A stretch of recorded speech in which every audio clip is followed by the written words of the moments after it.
네, 시청자 여러분 안녕하십니까? 이데일리의 대표 경제종합 시사방송 어쨌든 경제 시간입니다.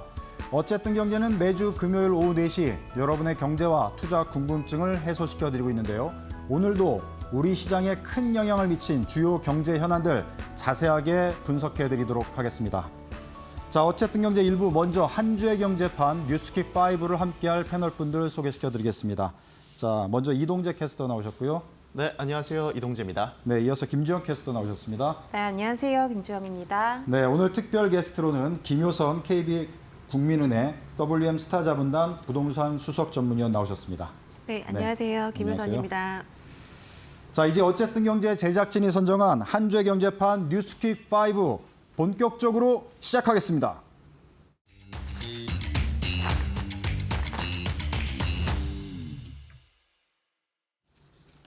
네, 우리 시장에 큰 영향을 미친 주요 경제 현안들 저희가 한 주의 경제판 뉴스킥 5로 정리를 해드리고 있는데요. 이번 주에 발생한 여러 가지 경제 뉴스 중에 저희 제작진이 선정한 빅뉴스 5가지라고 보시면 되겠습니다.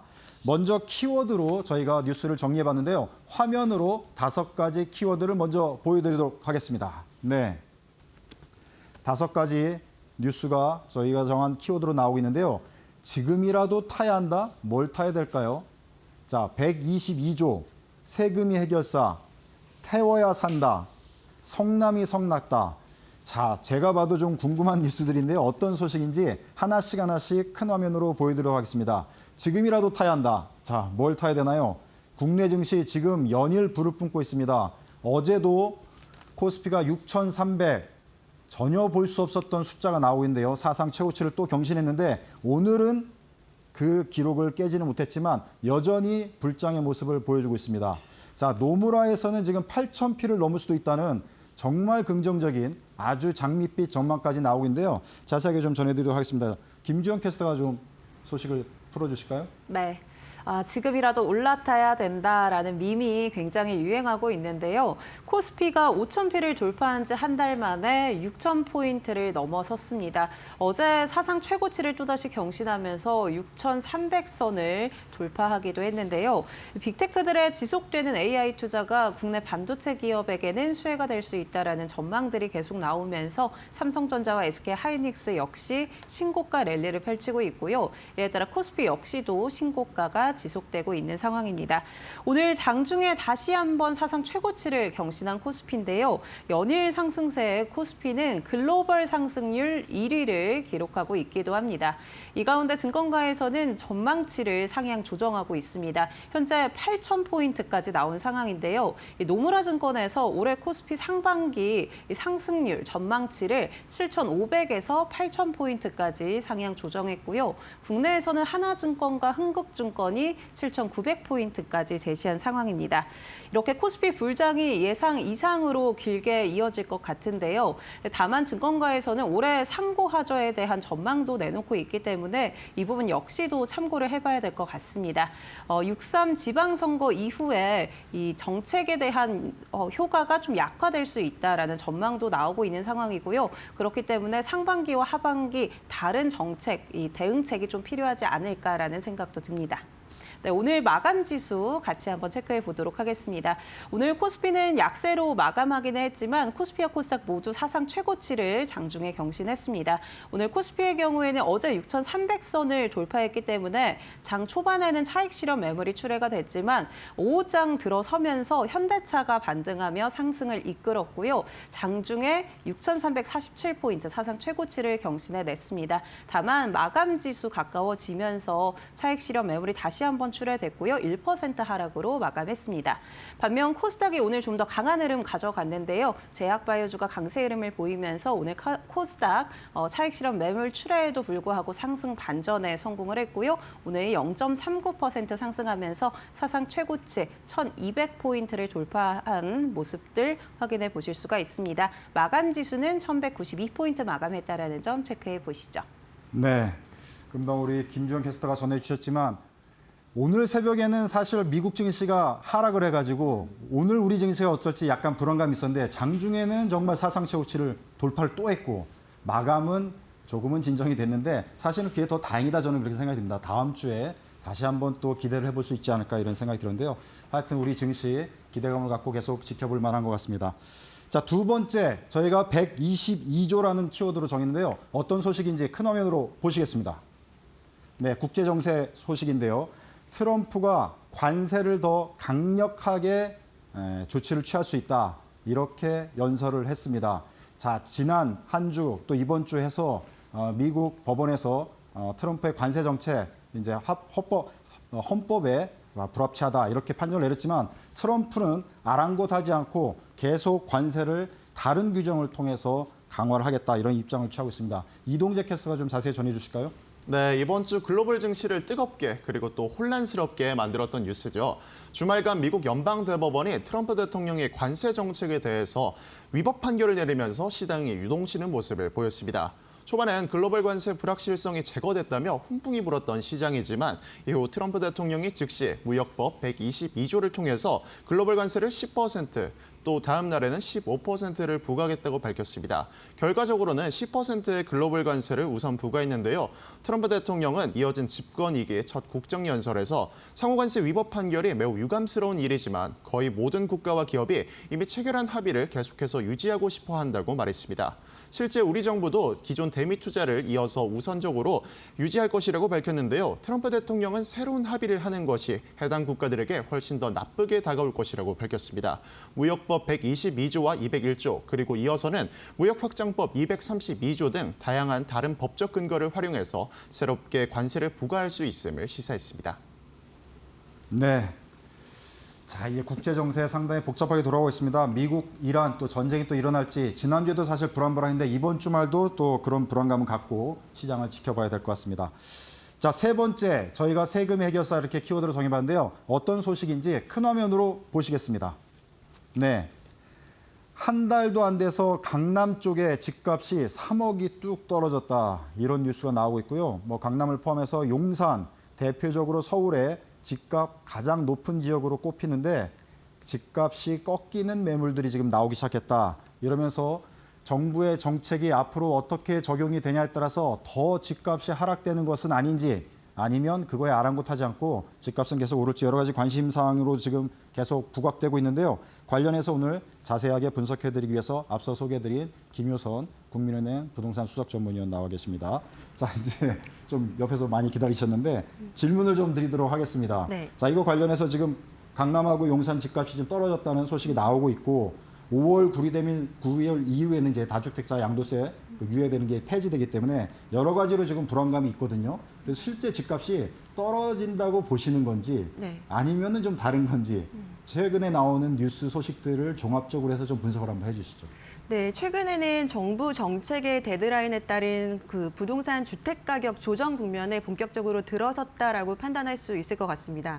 아무래도 올해부터 대통령이 직접 나서서 양도세 중과 유예를 중단한다거나 종부세 강화에 대한 것들을 계속 직접 챙기시니까 이제 다주택자분들도 그 이전에는 시뮬레이션 같은 걸 통해서 어떻게 할지를 이제 고민을 했다면 이젠 실질적으로 매물들이 직접 출하되는 모습이고요. 특히나 2월 마지막 주 한국부동산원의 주간 아파트 가격 변동률을 보면은 말씀하신 것처럼 강남구가 마이너스 0.06% 그리고 송파가 마이너스 0.03, 서초가 마이너스 0.01%로 강남 상구가 전국 서울 전역에서 가장 먼저 그 하락 전환을 했는데요. 이런 부분들은 전국의 모든 곳에서 매물들이 출회되고 있지만 지난해부터 지금 진행되고 있는 그 대출에 관련된 것들이 아무래도 고가주택 위주로는 대출이 거의 나오지 않다시피 하다 보니까 그것들을 소화할 수요가 상대적으로 좀 부족해 보이고요. 그러다 보니까 금매 위주로 거래가 진행되면서 강남 상구 먼저 지금 하락 전환이 된 상태입니다. 이는 지금 5월 9일 이전까지는 지금 같은 추세가 유지될 것으로 보여지고요. 그 이후에는 지방선거 이후에 종부세 같은 정책들이 어떤 방향으로 어떤 정도 강도로 정책이 정말 직접적으로 시행되느냐에 따라서 조금은 달라질 것으로도 판단되고 있습니다. 네.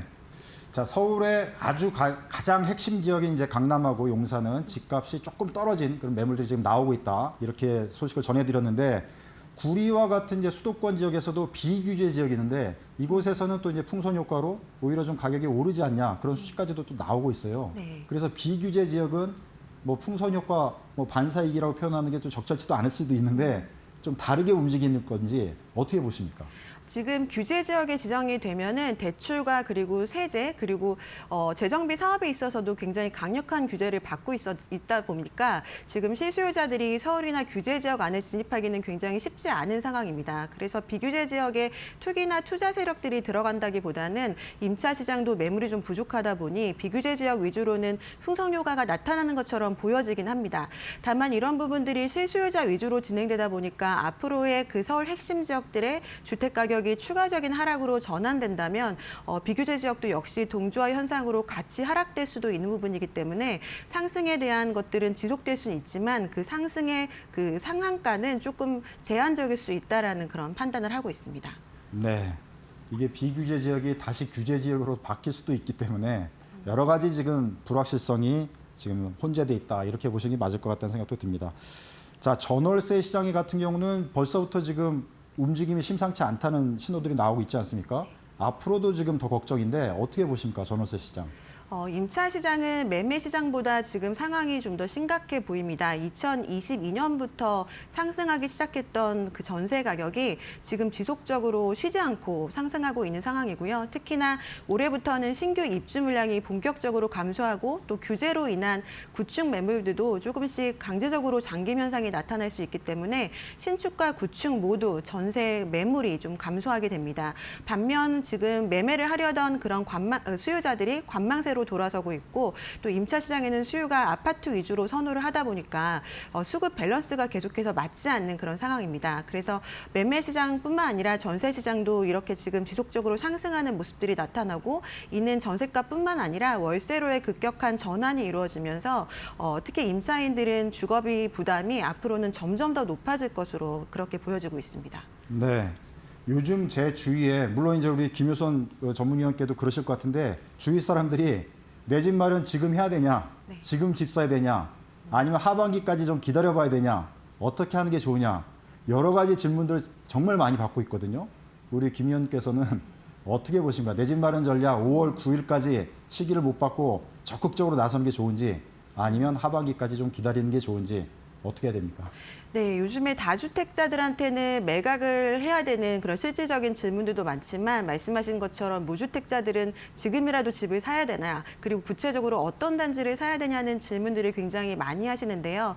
하락 전환된 얘기를 앞서서 하긴 했지만 사실 매수 심리 자체가 꺾인 건 아닙니다. 지금 매물들이 많이 나오는 상황에서 매수를 하고 싶어도 사실은 대출이 굉장히 강력하게 제한되고 있기 때문에 살 수 있는 사람만 시장에 진입할 수 있는 그런 지금 상황이 된 건데요. 지금 만약에 여력이 된다라고 한다면 5월 9일 이전에는 다주택자들의 그 조금 더 저가로 내놓는 매물들이 출회될 가능성들이 있기 때문에 5월 9일 이전에 본격적으로 매수의 타이밍으로 잡는 것은 굉장히 좀 최적의 타이밍이라고 보여지고 있고요. 그리고 또 종부세 관련해서도 하반기 때 또 추가적인 제도 강화가 있을 예정입니다. 그래서 그렇게 된다라고 한다면 그 이후에도 하락된 매물들이 나올 수 있기 때문에 지금 세금이 강력하게 규제되고 있는 상황에서 매수의 기회를 잡는 것은 바람직한 타이밍이라고 보여집니다. 네, 어찌됐건 올해가 기회가 될 수가 있겠다. 네, 전반적으로는 그렇게 전문가분들이 많이들 얘기를 해주시는 것 같습니다. 자, 이제 거꾸로 다주택자분들은 좀 고민이 깊어요. 그래서 어떻게 될지 굉장히 여러 가지 정보도 찾고 많이 상의도 하시고 그러는 것 같은데 국민은행에서 지금 전문위원 하고 계시니까 상담 사례도 많이 보시고 네. 실제 얘기도 많이 해주시잖아요. 그래서 어떤 상담 사례들이 많이 오고 있고 또 어떻게 조언을 주시는지 살짝 우리 코너를 통해서 좀 조언을 주시면 많은 도움이 될 것 같습니다. 사실은 그 전에 문재인 정권 때 다주택자들 종부세가 얼마나 많이 나오는지를 한번 체감했기 때문에 그 이후에는 종부세가 조금 완화됐을 때도 다주택자를 탈출하는 전략을 많이 쓰고 있었습니다. 그런데 양도세 중과 유예가 실질적으로 이제 중단이 된다라고 발표되니까 이제 좀 급한 마음에 이걸 정말 양도를 해야 될지 아니면 증여를 해야 될지에 대한 실질적인 세제에 관련된 문의들이 최근에 굉장히 많이 늘었고요. 그리고 만약에 이번에 팔지 않는다면은 내려지면 종부세가 얼마나 나올지에 대한 그런 본격적인 시뮬레이션도 하고 있습니다. 그래서 주택을 많이 보유하고 있는 분들은 주택을 좀 분산하면서 명의를 하나로 지금 이제 수렴하는 그런 전략들을 많이 쓰고요. 그렇지 않고 이미 한 주택으로 좀 가지고 있고 자산 포트폴리오를 좀 더 다양화하는 측면에서는 주택이 계속 규제가 되다 보니까 꼬마 빌딩이라던가 수익형 부동산 쪽으로도 많이 눈을 돌리는 모습입니다. 그래서 실질적으로 지금 갖고 있는 돈에서 대출이 얼마나 나오는지 그걸로 수익률이나 차익이 기대되는 여러 가지 수익형 부동산들을 추천받는 그런 상담들도 하고 있고 그리고 개인에 대한 그런 세금들이 많이 강화가 되다 보니까 정말 자산가분들은 이 모든 것들을 가족 법인을 만들어서 하는 것들이 좀 더 절세가 될 수 있는지 그런 다양한 절세나 그리고 투자에 대한 상담들을 굉장히 많이 하고 있습니다. 네.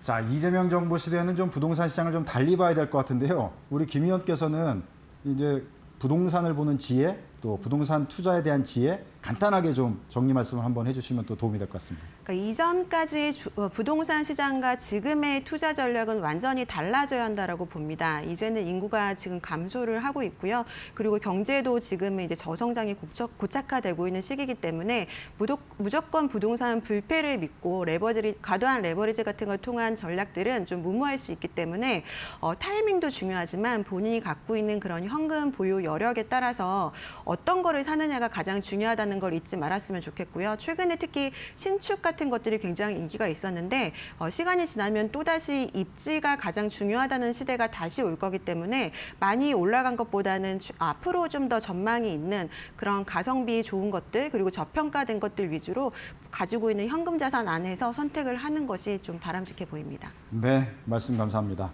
자, 이렇게 해서 저희가 준비한 세 번째 소식은 정리를 해드렸고요. 네 번째 키워드 태워야 산다. 자, 어떤 뉴스인지 큰 화면으로 보시겠습니다.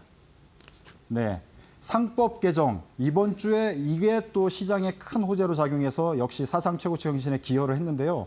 자사주 의무 소각이 이제 규정이 명문화됐습니다. 그래서 코리아 디스카운트가 이제 완전히 해소가 됐다 이런 평가들이 나오고 있는데요. 관련해서 김주현 캐스터가 정리해 주실까요? 네, 자사주의 의무적으로 소각을 하는 이른바 3차 상법 개정안이 국회를 통과를 했습니다. 상법 개정안 통과를 증권가에서는 K디스카운트의 종료 선언으로 평가하고 있는데요. 그동안 국내 증시, 지배주주 중심의 의사결정, 또 불투명한 지배구조 때문에 코리아 디스카운트가 있다라는 지적이 많았습니다. 이번 상법 개정안 통과를 통해서 기업이 자사주를 매입하면 대부분 소각을 해서 주식수를 줄이고 주주 가치도 제고하겠다라는 취지인데요. 주식수가 줄어들면 주당 순이익 그리고 배당도 자연스럽게 올라갈 수 있기 때문입니다. 이번에 시장에서는 기업들이 실제로 자사주 소각을 얼마나 할지 아니면 어떻게 발표했는지에 따라서 목표 주가 역시도 상향 조정하고 있는데요. 투자자분들이라면 이 자사주 소각 관련해서 발표하는 기업들 잘 살펴보시면 좋을 것 같습니다. 네, 알겠습니다. 자, 이렇게 또 네 번째 소식 정리해드리고요. 다섯 번째 저희가 키워드로 정리한 성남이 성났다. 어떤 소식인지 큰 화면으로 보시겠습니다.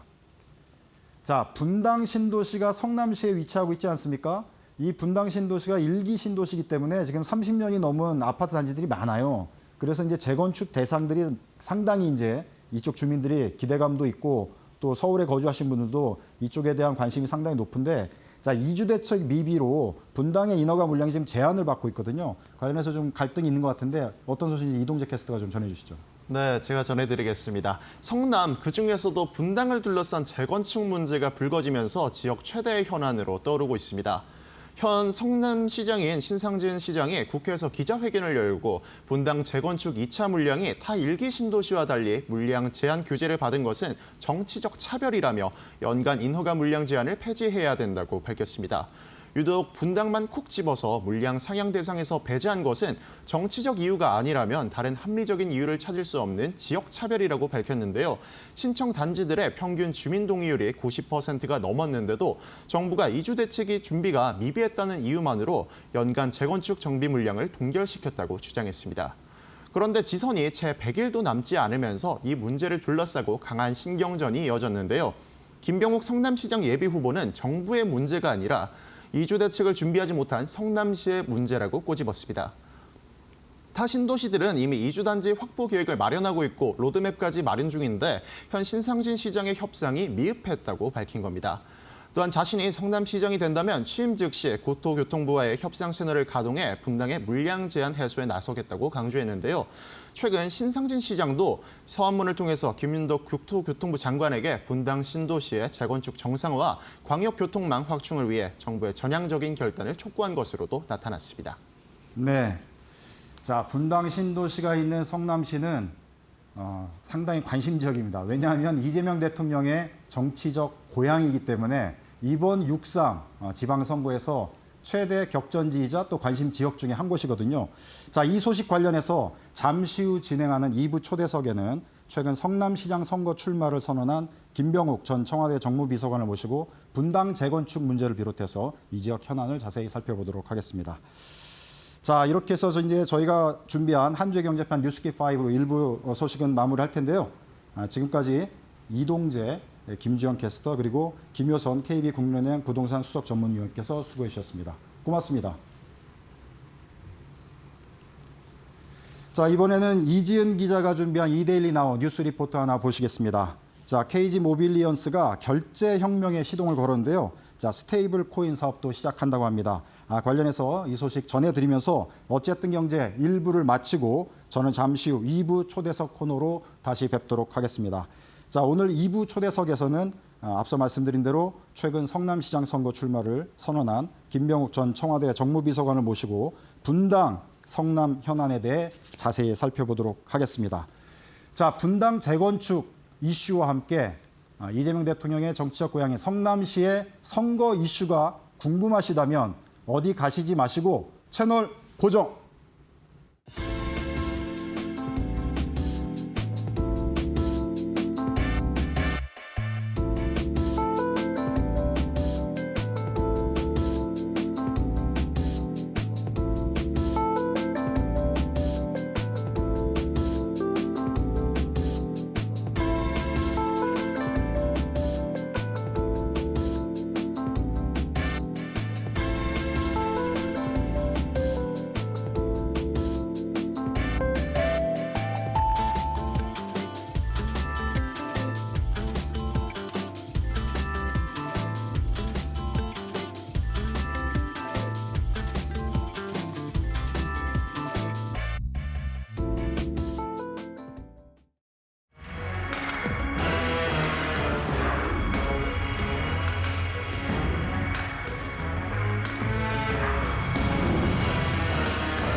KG 모빌리언스가 사명을 KG 파이낸셜로 변경하며 금융회사 전환을 공식화했습니다. 사업의 무게중심도 기존 결제대행 중심에서 벗어나 현금 흐름을 설계하는 금융 플랫폼으로 이동합니다. 결제 시장이 성숙 단계에 접어들면서 단순 거래액 확대만으로는 성장에 한계가 있다는 판단이 반영됐습니다.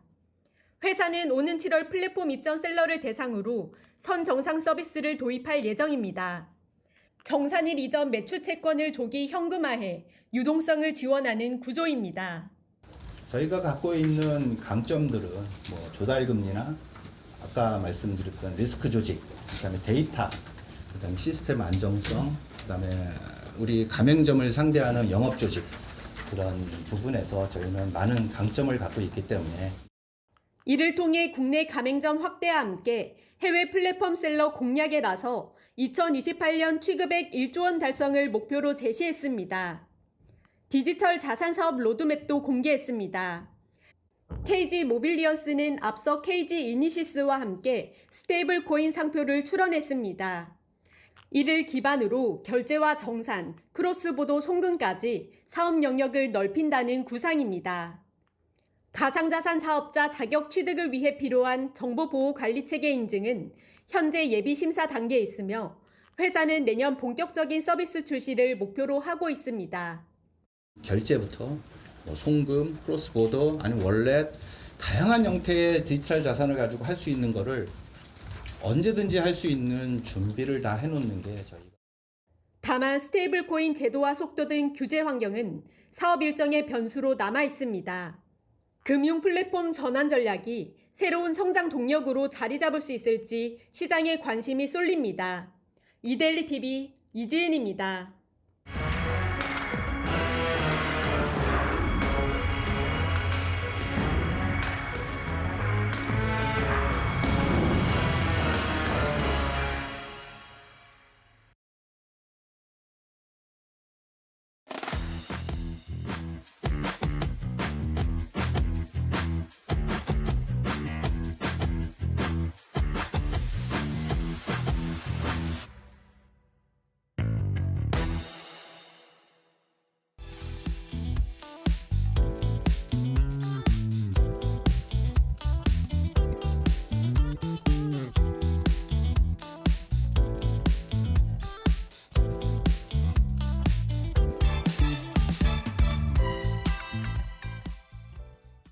네, 어쨌든 경제 2부 초대석 시간입니다.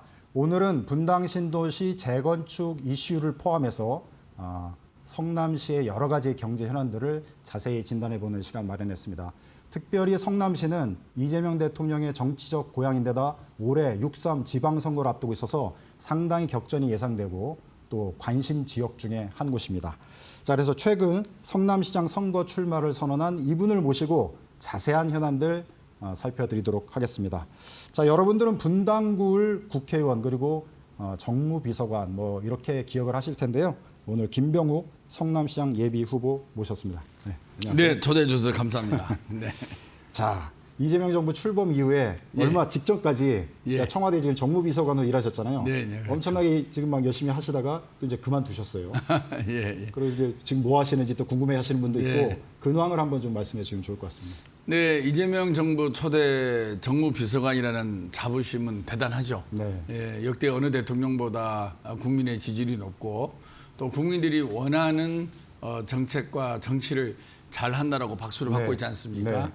그런 훌륭한 대통령을 잠시나마 모셨다라는 자긍심, 네. 예, 뿌듯함을 갖고 있습니다. 네. 그렇지만 저는 성남 분당에서 한 20여 년간 정치를 해왔고 네.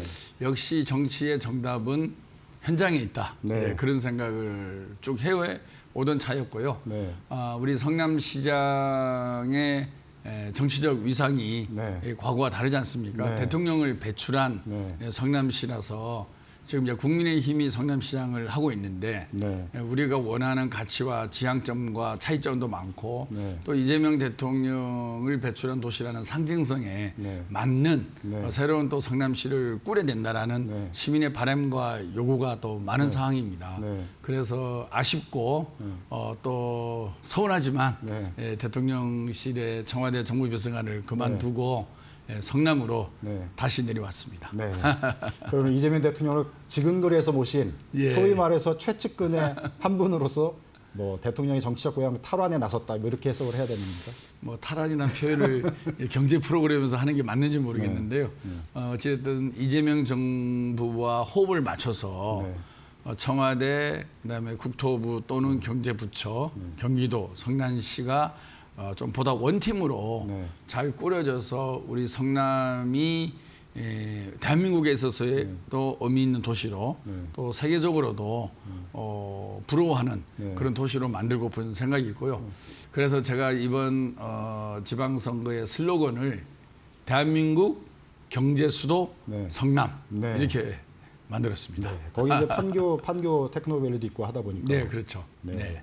자, 이제 개인적인 궁금함이기도 하고 또 많은 분들도 궁금하실 것 같은데 예. 처음에 시작은 정부가 이제 용산 대통령실에서 시작을 했잖아요. 그렇죠. 그 중간에 이제 연말에 청와대로 이전을 했잖아요. 작년 12월에 이전했죠. 그 양쪽을 이제 살짝 경험하신 입장에서 예. 차이점을 많이 느끼셨을 것 같아요. 아. 개인적으로도 제가 궁금하거든요. 옛날에 이제 저도 청와대 출입 기자를 했었기 때문에 네, 예. 그게 잘 그 느낌을 좀 사람이라는 게 이 기풍이라는 게 있지 않습니까? 네. 딱 아침에 출근해서 사무실을 들어갈 때에 기풍이 하늘과 땅 차이죠. 네.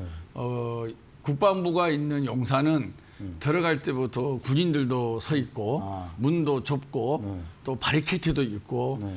여러 가지로 과연 국정을 논하는 대통령실이 맞을까라고 생각할 정도로 네. 그냥 일반 오피스인데 네. 검문 검색이 많은 오피스죠. 네.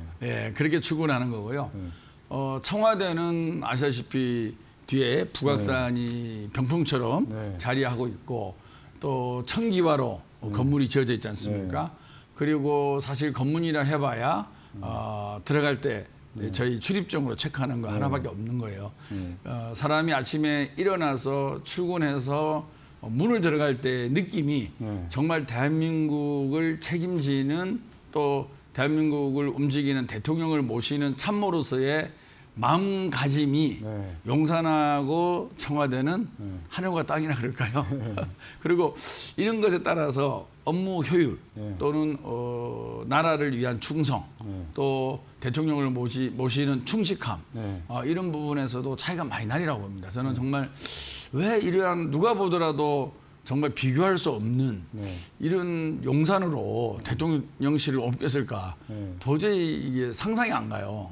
어찌 윤석열 대통령을 모셨던 분들은 그런 기본적인 생각마저 국민과 괴리되는 그런 생각을 하시면서 모셨겠느냐 이런 참 생각이 많이 들고요.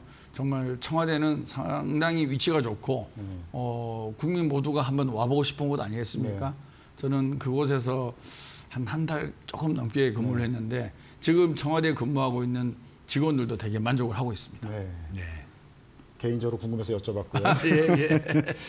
자, 우리 이제 성남시 예비 후보 지금 이제 공식적으로 이제 그렇게 말씀을 드려야 될 것 같고 호칭은 그런데 이제 원래 여의도 증권 전문가시잖아요. 그걸 백그라운드를 가지신 상태에서 원래 지난번 대선 이전에 이재명 대통령이 처음 대선 출마 이제 그 시도를 할 때 코스피 5천 공약을 사실 걸었었잖아요. 그렇었죠. 그때 사실 주도적인 역할을 하신 걸로 제가 알고 있는데 그 역할을 하신 분 입장에서 지금 우리 증시가 5천 표를 넘고 한 달 만에 6천 표를 넘고 이런 시장을 보면 감회가 좀 새로울 것 같다는 생각이 들어요. 어떻게 보셨어요? 정말 감동스럽죠.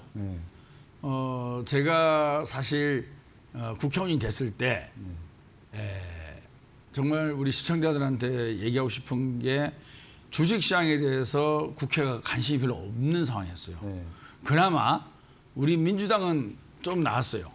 저도 이제 증권계에 있었고 옛날에 최운열 교수님이라고 현장은 아니지만 교수 출신으로서 증권시장 발전에 관심이 있었는데 국민의힘 의원들은 거의 증권에 관심을 갖거나 전문가가 없는 그런 상황이었습니다.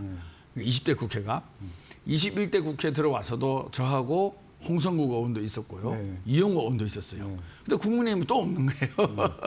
그런 걸 보면서 야 어떻게 보수당이라고 하는 국민의힘에서는 정치를 바라보는 시각이라든지 관심이 우리 민주당보다도 못하구나 생각을 많이 했었고요. 또한 우리 민주당 내에서도 저희가 기업이나 성장, 주식시장, 자본시장 이런 얘기를 하면 조금 다른 시각으로 보는 면이 분명히 있었죠. 민주당에 있는 국회의원이 복지라든지 평등이라든지 평화 이런 얘기를 해야 되는데 기업, 성장 막 이런 얘기를 하니까 근데 저는 그럼에도 불구하고 우리 의원들한테 많은 얘기를 했죠. 기업과 성장은 진보와 보수의 가치로 재단할 것이 아니다. 기업과 성장은 우리가 보수 정권이든 진보 정권이든 반드시 우리가 해야 될 과제인 거지 이것이 이념의 잣대로 바라봐야 될 부분은 전혀 아니다. 이런 얘기들도 하고 또 제가 21대 국회에서는 글로벌 기업 경쟁력 제고를 위한 민주당 국회의원 모임도 만들었습니다. 그래서 한 25명의 의원들이 참여를 해주고 했는데요. 그때는 이제 글로벌 경쟁력에 뒤처지면 사실 우리가 새로운 세계 경제 질서에 뒤처지게 되지 않습니까? 그래서 우리 민주당이 글로벌 경쟁력을 갖게끔 주도적으로 좀 나서자. 그리고 글로벌 경쟁력을 가지려면 중소벤처기업도 중요하지만 규모의 경제를 이루고 있는 대기업이라든지 또한 가버넌스가 이제 제대로 작동되고 있는 재벌이라 할지라도 대한민국 경제를 위해서는 글로벌 경쟁력을 국가나 정부가 서포트해야 되고 특히 집권당인 우리 민주당도 거의 앞장서서 이런 문제를 해결해 나가야 되지 않느냐 이런 측면에서 많은 주장을 했었고요. 따라서 이런 걸 하기 위해서는 기업이 필요한 자금이 제대로 조달이 돼야 되거든요. 그러면 결국에 자본시장, 특히 주식시장과 채권시장이 제대로 작동이 되어야만 기업이 필요한 자금이 기업에게 가는 거 아니겠습니까? 그래서 자본시장과 주식시장의 활성화, 제도 개선 이런 부분에 있어서 누구보다도 열심히 일해왔고 관심을 많이 가져왔었는데 최근에 그 성과를 보게 돼서 너무나 정말 열심히 잘했다 생각도 들고 네. 이재명 대통령 뽑기를 정말 잘했다 생각은 더 들고 네. 대한민국이 이제 주식시장도 드디어 정상화 과정을 밟고 있구나라는 생각을 하고 있습니다. 네. 그런 노력들의 이제 결과라고 이제 말씀을 해주셨는데 네. 그거 외에 지난번에 오랜 기간 동안 우리가 3,000P 내지는 뭐 2,000P 밑으로까지 이제 박스피라고 떨어져요. 그러죠. 박스피. 박스핀에서 2,000, 3,000만이 왔다 갔다 그렇죠. 그 상태 상당 기간이 있었는데 네. 지금은 단기간에 굉장히 급등하면서 좋아지지 않고 있습니까? 요 시장의 가장 큰 차이는 뭐라고 보십니까? 저는 이제 가장 큰 차이는 확실하게 대통령의 의지라고 생각합니다. 그러니까 같은 시장의 활성화라는 메시지를 얘기하더라도 누가 하느냐에 따라서 소위 메신저라 그러죠. 네. 누가 그 말을 하는 거냐 따라서 시장에 대한 신뢰도가 달라지거든요. 네. 그동안에 이재명 대통령이 국회의원과 당대표 그전에 이제 성남시장 경기도지사를 하면서 보여줬던 이재명은 합니다. 네. 다 일곱 글자. 네. 그것이 보여줬던 국민에 대한 신뢰감이 주식시장 활성화에 크게 작용을 했다고 생각하고요. 네. 또한 두 번째는 제도 개선이죠. 네.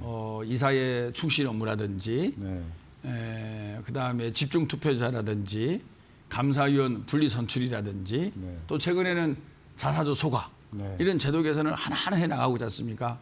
그리고 주식시장에서 비대칭 정보를 이용한 이런 차익 편취라든지 네. 주가 조정이라든지 네. 이런 부분에 대해서는 일벌백계 하겠다라는 확실한 의지를 표현하고 있는 거 아니겠습니까?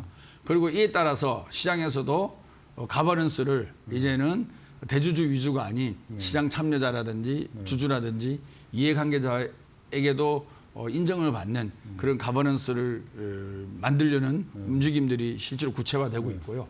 또 ESG 경영도 네. 기업들이 또 나서서 하고 있고 또 주주 환원율도 올라가고 있습니다. 네. 배당을 통한 주주 환원이라든지 이런 부분 그다음에 자사주 소각도 하고 있고요. 이런 부분들이 하나하나 누적돼 가고 있는 거죠. 이 누적돼 가고 있는 상황 속에서 반도체라든지 자동차라든지 또 이런 부분의 실질적인 성과들이 많이 나오고 있는 거 아니겠습니까? 뭐 삼성전자는 지금 삼성전자에서 만드는 메모리 칩을 구하기 위해서 뭐 판교라든지 화성 같은 데서 바이어들이 거의 목을 메고 있다. 네. 그래서 호텔이 동나고 있다. 네. 저는 확인 안 해봤지만 네. 그런 소문이 날 정도로 반도체 시장이 AI를 계기로 해서 큰 호황을 또 누리고 있고 이런 모든 것들이 복합적으로 작용해서 대한민국의 주식시장도 이제는 세계 못지않는 평가를 받아야 된다라는 생각들을 기업과 투자자들이 하고 있고요.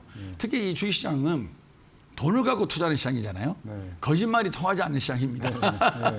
개인이든 기관이든 외국인이든 다 돈을 갖고 주식을 사고 팔고 한 결과물이기 때문에 이러한 그 주가지수의 결과에 대해서 우리 모두 사람들이 놀라지만 이 부분에 대한 확신을 또 가질 필요도 있다. 예, 그런 네. 말씀 드리고 싶습니다. 알겠습니다. 이 뭐 하여튼 시장 좋아지는데도 상당히 기여를 하신 뭐 측면이 있기 때문에 네, 예. 네. 굉장히 좀 반갑기도 하고 좋은 말씀 또 다시 한번 또 의미 있게 좀 듣기도 했습니다. 지금 자 이제 성남시장 예비 후보를 최근에 등록하셨잖아요. 예.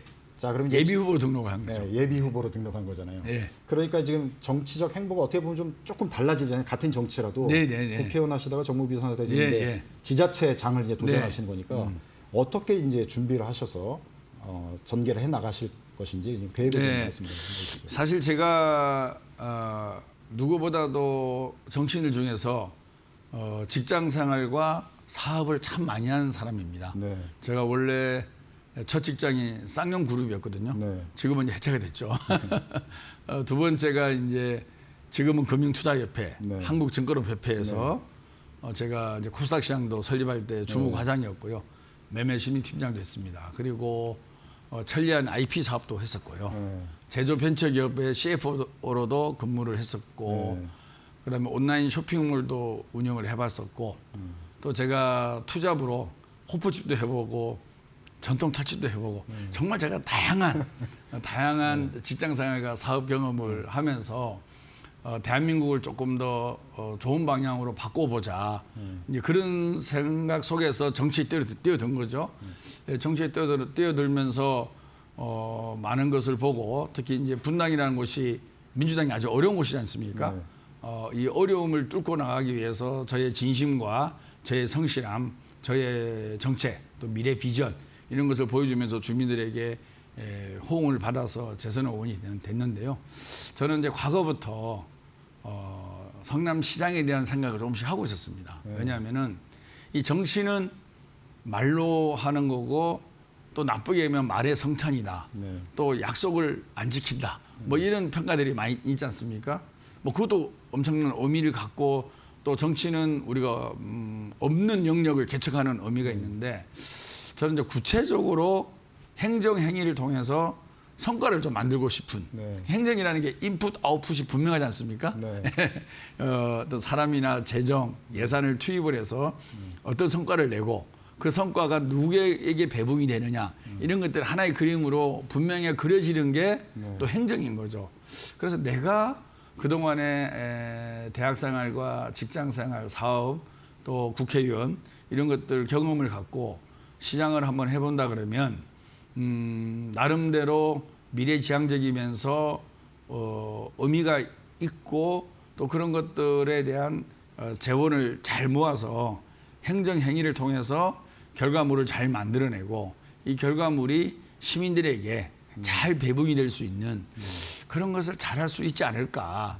내 나름대로 그렇게 인생을 살아왔고 그 인생 살아온 것의 결과물을 성남시장이라는 행정가로서 좀 꽃을 피워본다 그러면 제가 누구보다도 좀 잘할 수 있지 않을까라는 자신감이 좀 있었습니다. 네. 자, 성남시 하면은 제가 이제 앞서도 말씀을 드렸지만 이재명 대통령의 정치적 고향이잖아요. 그렇죠. 그리고 이제 김 후보님도 정치적 고향이잖아요. 거기서 재선 의원까지 하셨기 때문에 25년간 살고 네, 있습니다. 거주도 하시지만. 예, 예. 자, 그런 지역이다 보니까 과거의 성남시와 지금의 성남시의 차이점을 누구보다 잘 아실 것 같아요. 그렇죠, 그렇죠. 어떤 차이점이 있는지 또 앞으로는 어떤 식으로 가야 되는지 좀 말씀해 주시면 도움이 될 것 같습니다. 뭐 과거보다 지금의 성남은 대한민국 신성장 동력을 만들어내는 메카가 돼 있는 거죠. 물론 과거에도 성남이라는 위상이 낮지는 않았지만 지금은 정말 누가 뭐라고 해도 성남, 특히 판교 테크노밸리를 얘기하지 않고서는 대한민국의 성장, 신성장 또는 성장 동력, 미래 먹거리 이런 단어들을 쓸 수가 없는 거 아니겠습니까? 따라서 대한민국의 앞으로의 그림을 잘 그려야 되는 건데 이 그림을 성남만 그린다고 되는 거 아니겠습니까? 정부와 협조해서 잘 그려나가야 됩니다. 따라서 대통령과 성남시장의 호흡이 상당히 중요하다고 생각합니다. 정부가 그려내는 AI 대전환 시대에 맞는 성남의 포지셔닝을 우리가 어떻게 잘할 거냐 이런 부분들이 상당히 중요하고요. 성남은 과거의 원도심이라고 할 수 있는 본도심이 있고요. 그다음에 또 분당 신도시가 있고 또 판교 신도시가 있고 또 위례 신도시가 있습니다. 대한민국 도시 발전 역사가 성남이라는 한 도시에 다 모여 있는 거죠. 따라서 이런 내 지역 간의 서로 간의 이질적인 부분을 성남시라는 것을 통해서 어떻게 잘 묶어낼 거냐. 이 부분도 상당히 중요하고 그 묶어내기 위해서는 교통이라든지 문화라든지 교육이나 이런 부분을 통해서 연결을 잘 해나가는 그런 지혜도 또한 필요하다고 생각하고 있습니다. 지금 말씀하신 성남과 관련된 예. 대통령 또 이제 속보가 지금 나와가지고요. 전해드려야 될 것 같은데 이재명 대통령이 이제 분당 아파트를 이제 매물로 내놓은 그렇습니까? 예. 시세보다 저렴하게 내놨다 이제 청와대가 밝혔는데요. 자, 속보로 지금 나와서 자막으로 예. 속보로 전해드리면서 네. 마침 또 성남 지금 시장 후보로 지금 준비 중이시니까 자, 어떻게 평가하십니까? 글쎄요, 저 이재명 대통령 집이 한 채예요. 네. 저 분당 양지마을 네. 금호 아파트에 집이 있는데요. 네. 그리고 이제 개항으로 이사가를 가시지 않았습니까? 네. 개항이나 전세로 살고 있는 네, 거죠. 거기는 전세. 그래서 저 부분을 갖고 왜 아파트를 안 파냐, 실거주가 아니지 않느냐, 뭐 이런 얘기도 하고 하는데요. 잘 생각해 보시면 이재명 대통령은 분당 아파트에 살고 계셨다가 이제 지역구가 바뀌면서 이사를 갔습니다. 근데 언젠가는 대통령으로 퇴임을 하면 다시 분당으로 올 가능성이 사실 높죠. 왜냐하면 살던 집이니까. 성남시 중원구에서 소년 노동자로 생활을 했었고 또 분당에서 정치 행위를 했기 때문에 퇴임 후는 성남으로 올 가능성이 저는 상당히 높다고 봅니다. 그래서 사실은 안 팔고 어차피 대통령은 임기가 정해져 있지 않습니까? 대통령 끝나고 국회의원 한다? 그건 말이 안 되는 거예요. 임기 5년에 대통령을 마치면 집으로 돌아와야 되는데 결국에 분당 집으로 돌아올 거 아니냐라는 생각을 했기 때문에 팔지 않은 거였죠. 팔지 않았는데 그럼에도 불구하고 자꾸 언론에서나 정치권에서 거주하지 않는다는 이유로 여러 얘기가 나오니까 이재명 대통령께서 아마 저런 결정을 내리지 않았느냐 예, 그런 생각을 하고 있습니다. 네. 이로써 이제 제가 드는 생각은 부동산 정책은 더 강력하게 운영이 될 것 같아요. 뭐 그런 의지를 네. 예, 보여주는 그런 한 단면으로 네. 볼 수도 있겠죠. 네. 하지만은 비거주라는 내용은 이런 거다라는 네. 설명을 좀 네. 시청자들한테 해주고 싶습니다. 네. 네. 자, 다주택이 아닌 1주택자지만 네, 1주택자입니다. 지금 시장의 여러 가지 논란을 완전히 잠재우기 위해서 예. 매물로 내놨다. 결단을 예. 내렸다. 네, 이렇게 예. 해석을 해볼 수 제가 있을 그 말씀드린 대로 대통령 임기를 마치면 네. 언젠가 돌아갈 집을 있어야 되지 않겠습니까? 네. 그런 집이었다. 네. 투자용도 그럼에도 불구하고 아니고. 매물로 내놨다. 네, 그래서 지금 부동산이 예민한 이슈이다 보니까 조금이라도 오해를 받거나 억측에 대해서 본인 스스로 그거 아니라는 부분을 깔끔하게 보여주시는 거죠. 네. 역시 이재명 다운 모습이죠. 네. 자, 그 이거하고 꼭 관련된 건 아니지만 분당 지역의 지금 핫 이슈 중에 하나가 재건축. 예. 그 물량을 지금 2주 미비 상태로 돼 있기 때문에 좀 제한을 한다. 이거 관련해서 현 시장은 정부에 좀 문제가 있는 거 아니냐 이렇게 문제 제기를 했고 우리 후보님은 시장이 잘못한 거 아니냐 이렇게 지금 논란이 지금 되고 있는데 네. 이거에 대한 견해를 좀 한번 말씀을 한번 해주시죠. 저는 그렇게 생각해요.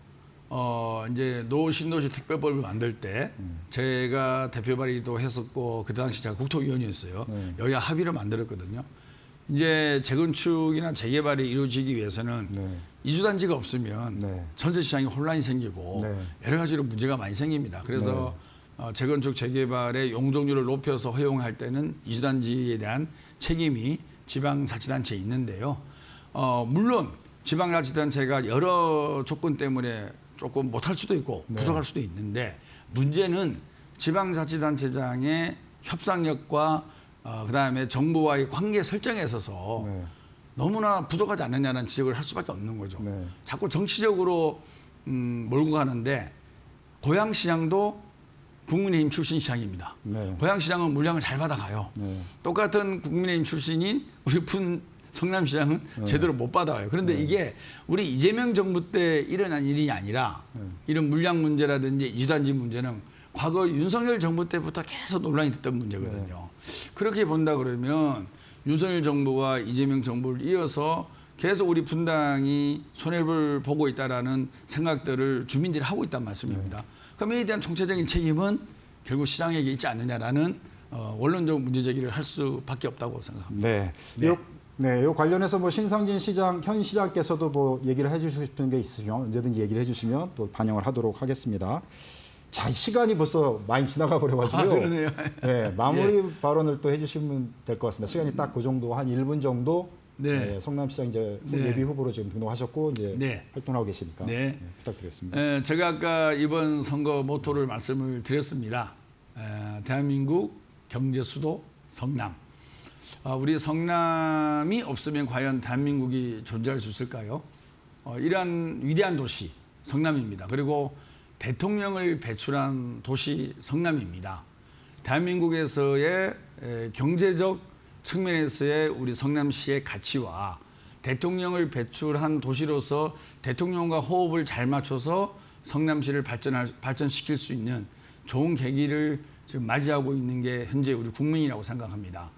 우리가 그리고 우리 성남시가 대한민국 경제 수도라는 자부심과 그 목표 의식을 갖고 우리 성남에 있는 좋은 인프라와 좋은 인재를 잘 활용해서 정말로 대한민국의 경제 수도 더 나아가서는 세계를 리드하는 그리고 세계의 새벽을 가장 빨리 열어제칠 수 있는 성남시를 만들겠다는 각오를 말씀드리겠습니다. 감사합니다. 네. 자, 오늘 바쁘신 데 나와주셔서 감사합니다. 네, 고맙습니다. 네.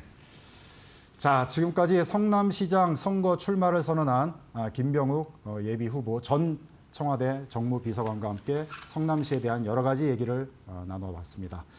자, 벌써 이제 마칠 시간이 됐는데요. 평안한 주말 되시기를 바라고요. 다음 주 금요일 오후 4시 저희는 변함없이 경제 현안들 집중적으로 분석을 해드리도록 하겠습니다. 시청해 주셔서 고맙습니다.